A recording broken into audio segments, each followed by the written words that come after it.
Mohon izin yang terhormat Ibu Lisa Tania, SPD MSc, selaku dosen mata kuliah Kinetika Kimia. Baiklah, sebelum mulai presentasi ini, kami ingin memperkenalkan anggota dari kelompok kami. Yang pertama ada Kartika Tiara Putri, lalu Ilham Hadi Kusuma, Alvito Leonardi, Tia Amelia, Dinda Aulia, dan Liam Tiolina Simbolon. Baiklah, untuk materi yang pertama yaitu mengenai pengertian adsorpsi akan dibacakan oleh saya sendiri. Adsorpsi merupakan terjerapnya suatu zat atau molekul atau ion pada permukaan adsorben. Mekanisme penjerapan tersebut dapat dibedakan menjadi dua, yaitu jerapan secara fisika atau fisiosorpsi dan jerapan secara kimia atau kemisorpsi.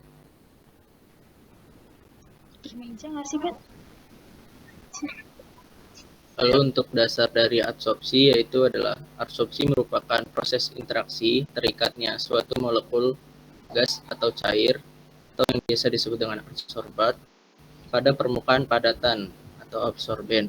Proses ini berbeda dengan penyerapan gas yang masuk ke bagian dalam yang disebut absorpsi.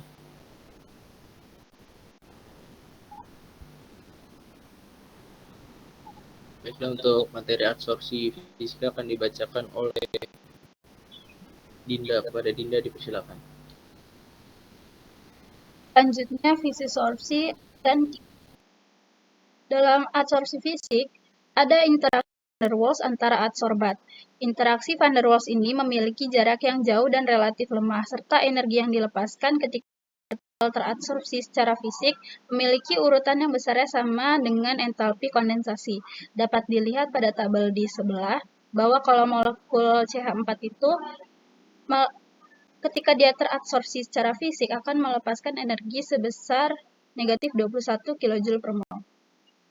Baik, sekian untuk materi selanjutnya akan dibacakan oleh Saudari Tia. Oke, baik, selanjutnya yaitu fisiosorpsi adsorpsi kimia. Adsorpsi kimia yaitu reaksi yang terjadi antara zat padat dan zat yang teradsorpsi. Adsorpsi ini bersifat spesifik dan terjadi berdasarkan ikatan kimia antara adsorben dengan zat yang teradsorpsi atau adsorbat. Sehingga dibandingkan dengan adsorpsi fisik, selain itu kimia terjadi pada suhu yang tinggi. Sebab terjadinya ikatan kimia, maka pada permukaan adsorben dapat berbentuk satu lapisan, dan apabila hal ini berlanjut, maka adsorben tidak akan mampu lagi menyerap zat lainnya. Dan proses adsorpsi secara kimia ini bersifat irreversibel. Baik, selanjutnya akan dilanjutkan oleh Kartika.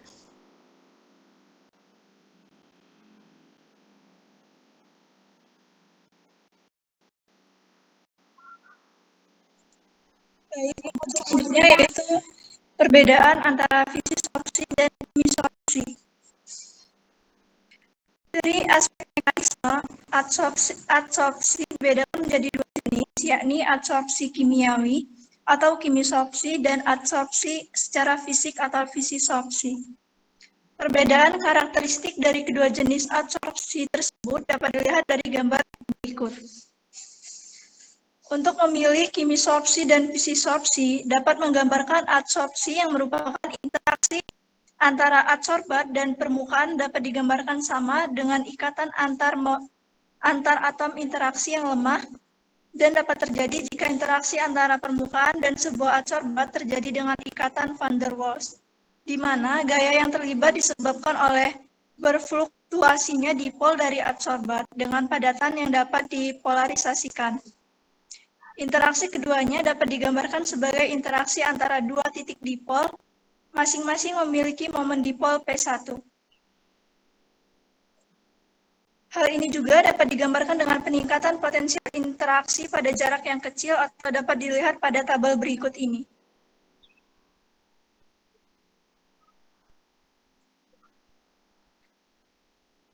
Pada entalpi adsorpsi atau panas adsorpsi, dalam kemisorpsi relatif besar atau 40-800 kJ per mol pangkat min 1. Mol. Kemudian, pada fisi-sorpsi berkaitan dengan massa molekul dan polaritas, umumnya antara 5–40 kJ per mol, sebanding dengan panas pelelehan atau delta H. Selanjutnya, pada spesifisitas material atau variasi dari adsorbat, pada kemisorpsi sangat tergantung pada karakteristik adsorbat. Kemudian, pada fisi-sorpsi tidak spesifik terhadap komposisi adsorbat. Selanjutnya yaitu spesifisitas kristalografi. Pada kemisorpsi, karakteristik bervariasi pada bidang kristal yang berbeda, sedangkan pada fisi-sorpsi tidak bergantung pada geometri permukaan atomik. Selanjutnya yaitu rentang temperatur. Pada kemisorpsi tidak terbatas atau adsorpsi dapat terjadi pada berbagai temperatur. Sedangkan pada fisi-sorpsi mendekati temperatur kondensasi dari gas atau sebagai contoh adsorpsi Xe terjadi pada lebih kecil dari 100 Kelvin atau adsorpsi CO2 pada kurang dari 200 Kelvin. Selanjutnya yaitu sifat alamiah dari adsorpsi. Pada kemisorpsi tidak terbatas atau adsorpsi dapat terjadi pada berbagai temperatur. Untuk selanjutnya yaitu sifat alamiah dari adsorpsi.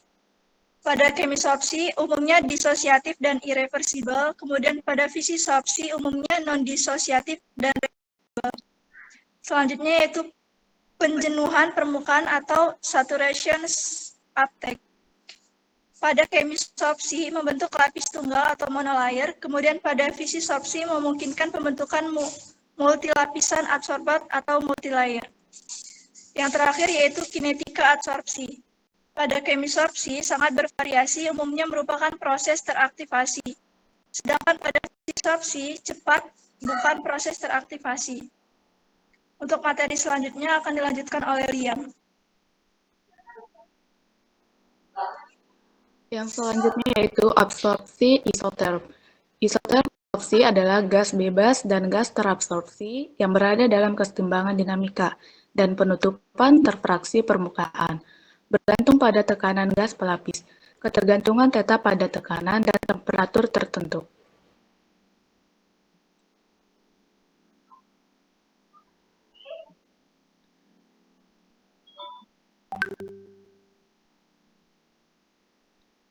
Berikutnya, isoterm Langmuir. Pada tahun 1916, Irving Langmuir mengusulkan isoterm absorpsi menjelaskan hubungan absorpsi dengan tekanan. Berdasarkan teorinya, persamaan menyatakan hubungan antara jumlah situs aktif permukaan pada keseimbangan absorpsi dengan tekanan. Isoterm Langmuir berkaitan dengan pembentukan monolayer atau single layer fraksi penutupan permukaan padatan oleh absorbat. Asumsi yang digunakan dalam isoterm ini adalah bahwa permukaan hanya dapat menampung absorbat pada lapisan tunggal. Besarnya fraksi penutupan absorpsi tergantung pada proses keseimbangan permukaan absorbat dan tekanan gas terabsorpsi. Banyaknya molekul yang mengalami keseimbangan dengan permukaan absorbat tergantung pada tekanannya.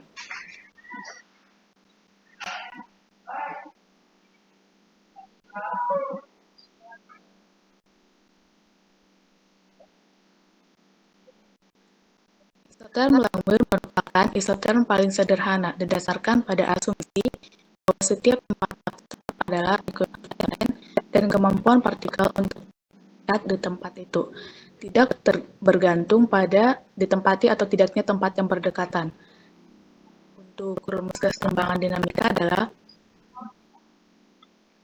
A di mana A molekul tambah B permukaan setimbang dengan AB atau molekul yang terabsorpsi.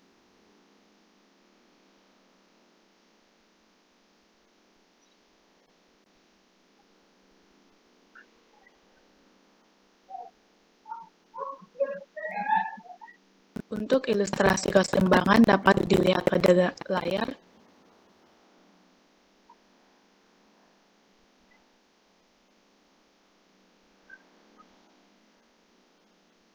Bentuk isoterm Langmuir ditunjukkan pada gambar yang ada pada layar. Selanjutnya akan dilanjutkan oleh Ilham.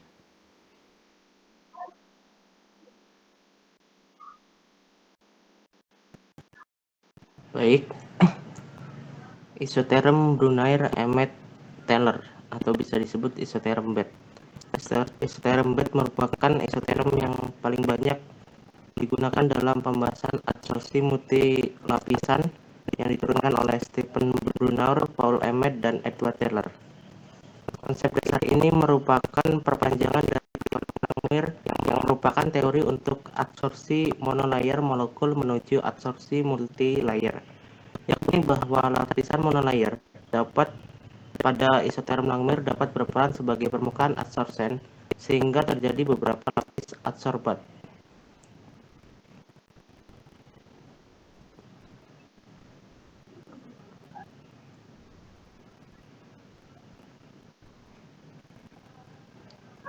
Contohnya dapat dilihat pada layar di PPT.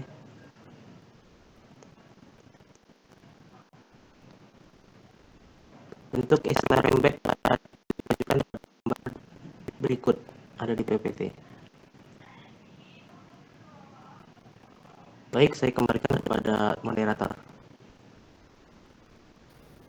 Baik, dari ini dapat disimpulkan bahwa adsorpsi dalam proses interaksi terikatnya suatu molekul gas atau cair atau adsorbat pada permukaan padatan atau adsorben. Proses ini berbeda dengan penyerapan gas yang masuk ke bagian dalam cairan yang disebut dengan adsorpsi. Adsorpsi dapat dikatakan sebagai salah satu metode pemisahan berdasarkan 3 mekanisme, dan mekanisme kinetik. Molekul dan atom dapat menempel pada permukaan dengan 2 cara, yaitu adsorpsi fisika dan adsorpsi kimia.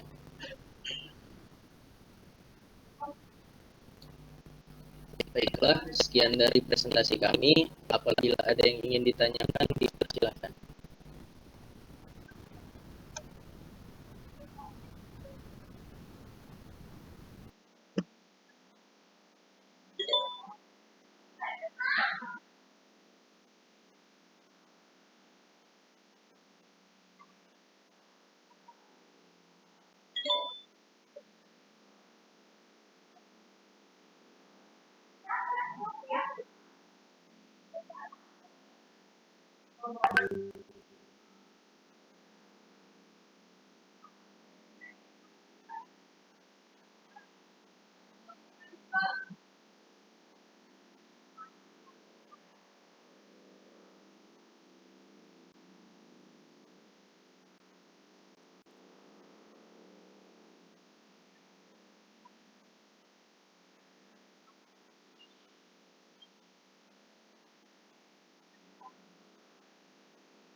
Ya, kepada Indah dipersilakan.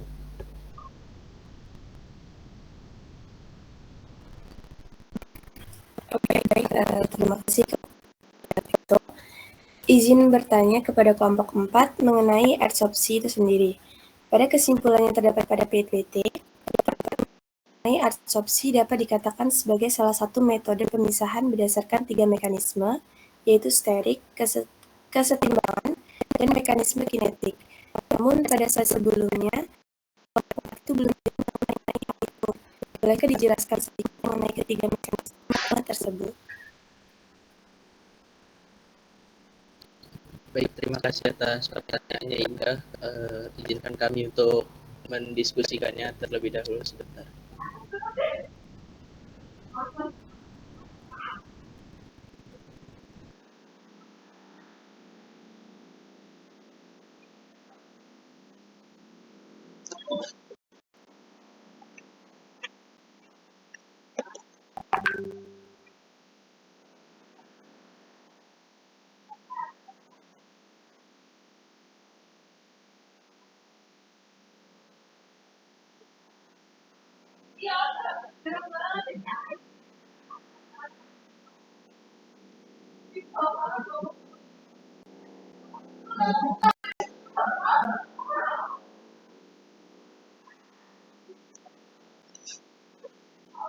Baik, saya izin menjawab dari pertanyaan Indah, yaitu penjelasan dari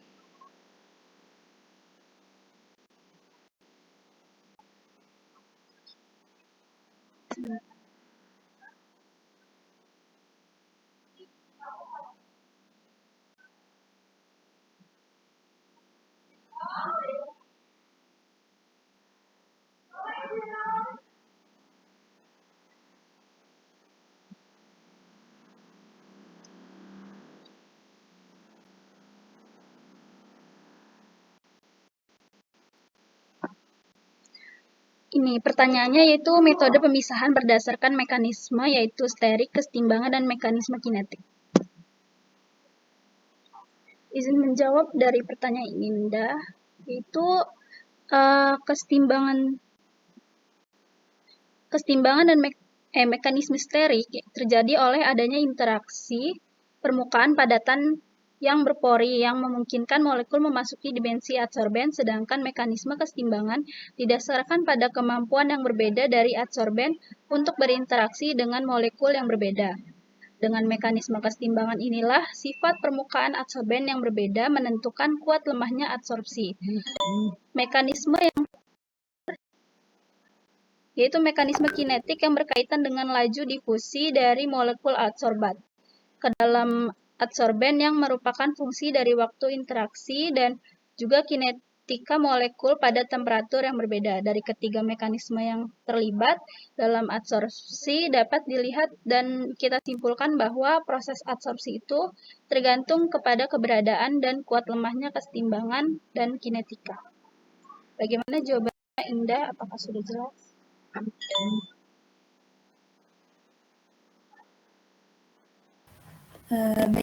Berarti proses adsorpsi ini sangat bergantung pada kuat lemahnya kesetimbangan serta laju reaksinya ya? Ya, Indah, jadi begitu. Baik, terima kasih Dinda.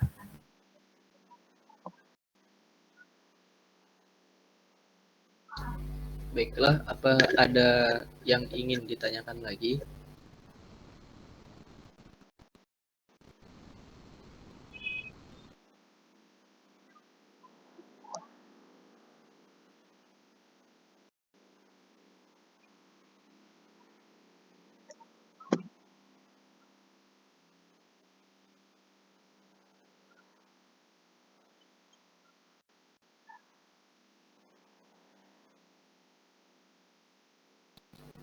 Baiklah, apabila sudah tidak ada lagi yang ingin bertanya, diskusinya nanti bisa dilanjutkan melalui forum di Vclass ya.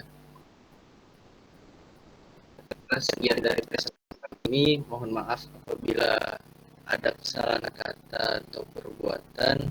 Saya akhiri. Wassalamualaikum warahmatullahi wabarakatuh. Waalaikumsalam warahmatullahi wabarakatuh.